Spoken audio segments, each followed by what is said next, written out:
Señales negativas para el sector productivo en un contexto realmente difícil de la República Argentina de los últimos años. Vamos a ponernos ya nomás en comunicación con el ingeniero Lucas Olmedo, que es vicepresidente de la Bolsa de Comercio de Córdoba. Ingeniero, un gusto, un placer saludarlo. ¿Cómo va? Buenas tardes. Buenas tardes, ¿qué tal? Mucho gusto. Bueno, ¿Cómo están ustedes? Gracias por el tiempo. Realmente bien. Queríamos, hacer un repaso de algunas cuestiones que tienen que ver con lo que sucede en la Argentina y lo que ha manifestado en alguna oportunidad también la Bolsa de Comercio. Pensamos en los niveles inflacionarios que tiene nuestro país y cuáles señales serían elementos certeros para contrarrestar esta situación, ¿no? De acuerdo a lo que han allí debatido en la Bolsa de Comercio, Lucas.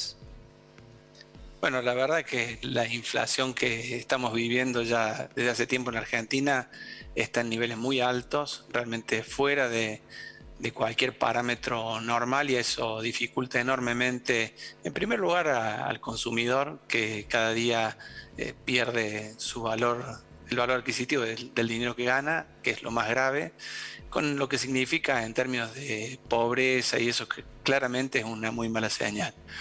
Ahora también hay que ser muy conscientes de que para bajar la inflación no es fácil, y en particular en este momento con una situación en donde tenemos una gran emisión monetaria por parte del gobierno nacional y políticas que no fomentan, digamos, ni el ahorro interno ni la inversión, va a ser claramente muy difícil que la inflación vuelva a valores más o menos normales. No hablemos ya de estar en niveles como los que supimos tener hace tiempo y que claramente son los habituales en los países más desarrollados, ¿no? Ese es el principal problema, diría yo, que tenemos hoy como país, y que es una consecuencia de un desajuste en general de muchas variables económicas que tenemos. Ingeniero, ¿cuál es la situación de sus asociados en Córdoba? Estamos dentro del país, así que nos toca las generales de la ley, claramente una situación donde, vuelvo a decirlo, con una inflación muy importante, con una fuerte resistencia, no diría resistencia, sino no estímulo a la inversión, que creo que es lo que puede hacer que se genere más oferta y claramente ayude a que se aumente la cantidad de empleo y, por otra parte, la cantidad de bienes, para que de esa manera también, al tener más oferta, logremos bajar los niveles de inflación. Así que claramente las restricciones, todo lo que tiene que ver con las normativas del Banco Central, todo lo que tiene que ver con el cepo en particular, son cosas que van muy en contra de la inversión y, por supuesto, de la creación de empleo y riqueza sustentable, que es lo que necesitamos, ¿no? Claro. Se habían manifestado hace unos días en contra de la ley de alquileres, en este rechazo de la ley de alquileres vigentes. Hoy se está debatiendo. ¿Qué mirada tienen respecto a esta ley? Bueno, la ley ha demostrado no tener buenos resultados. De hecho, la oferta de inmuebles en alquiler ha caído muchísimo. Dentro de las instituciones asociadas a la bolsa tenemos la Cámara de Desarrollistas Urbanos, y claramente ellos lo perciben. Hay una baja importantísima en la cantidad de inmuebles que están disponibles para el alquiler. Eso termina yendo de nuevo a precios, es decir, que el consumidor que sí o sí necesita alquilar tiene menos opciones, y obviamente las opciones son más caras. Así que me parece bueno que se discuta un marco distinto, probablemente menos reglamentado y menos rígido, para que vuelva a haber inmuebles, que los hay, disponibles para el alquiler de tantas personas que no tienen ninguna posibilidad hoy de pensar en adquirir una vivienda propia, porque, de nuevo, lo que hablamos antes, la falta de reglas y la inflación hace que ningún sistema sea muy creíble en el largo plazo, y en el mundo en general todos los inmuebles se compran con crédito, claro, y crédito de largo plazo, que es algo que en la Argentina prácticamente no existe. Quedaron estos incipientes que se produjeron con el sistema de UVA, que han sido muy pocos, y no hay otro sistema de crédito de largo plazo que permita a la gente adquirir una vivienda. Seguro. Otro de los temas que, hacíamos mención en el comienzo tiene que ver, y me parece, ingeniero, que hay una necesidad social de transformar, ¿no?, planes sociales en trabajo genuino. Ya la gente lo está reclamando. ¿Están el gobierno a la altura de la discusión necesaria para hacer esta transformación o no? No conozco que haya ninguna iniciativa interesante en ese sentido. La verdad que tal vez la exista, pero yo no la conozco. Por otra parte vemos que más bien la tendencia en los últimos años ha sido la contraria, es decir, cada vez más planes sociales y menos empleo genuino. Yo creo que el desafío de transformar los planes en empleo genuino es un desafío importantísimo para que justamente como sociedad podamos ir saliendo de esto que de alguna manera se parece más a una dádiva y pasar a algo que las personas lo sientan como mucho más genuino y que les produzca orgullo, que es realmente conseguir un trabajo remunerado por sus capacidades para hacer un buen trabajo, ¿no? Así que sí, es un desafío que hasta ahora no hemos escuchado nada. Ojalá que en los próximos tiempos haya algún cambio en ese sentido. El fin de semana se manifestó el campo, por las dudas, decían, ¿no? Respecto a posibles retenciones. La carga impositiva para los comercios en el país es realmente alto, ingeniero.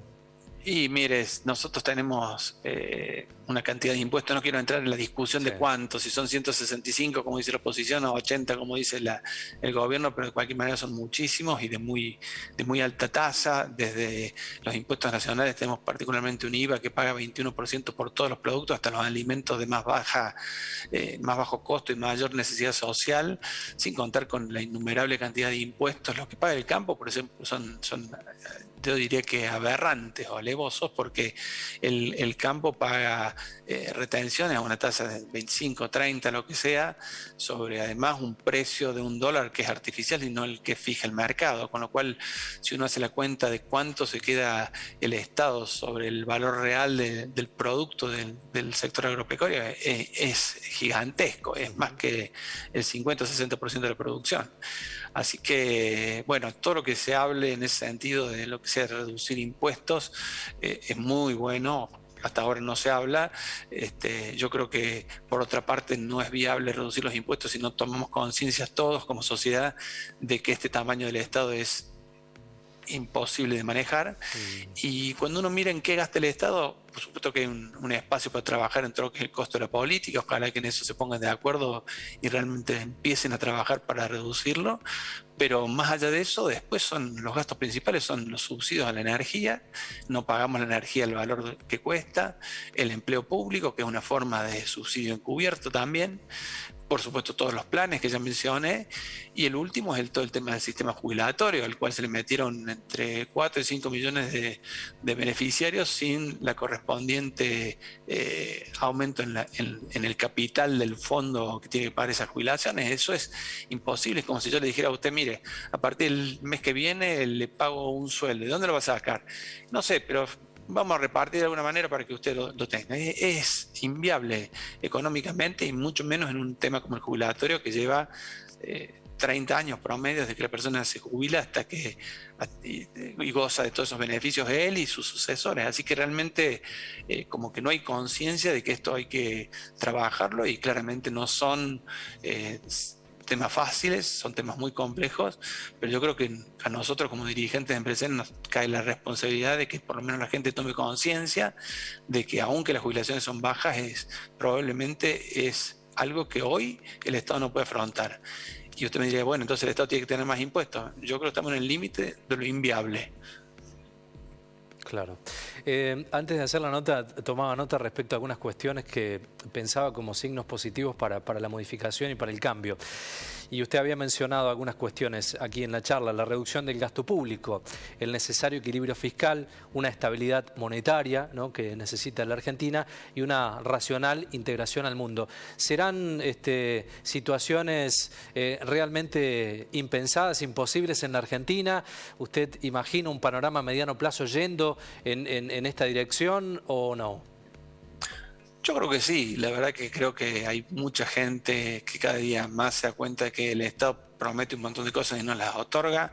Entonces hay mucha gente que está casi rebelada contra el tema de la función del Estado, y eso ha ganado fuerza. No digo que sea bueno, pero creo que ha ganado fuerza. Y creo que hay un sector muy importante de la población, yo diría hoy mayoritario, que está por un sendero parecido a lo que dijiste, es decir, una reducción del gasto público. No puede ser que los impuestos invaliden o inviabilicen cualquier proyecto, reducción de la inflación de a poco, pero que hay que bajarla, y bueno, y un rol del Estado menos activo, menos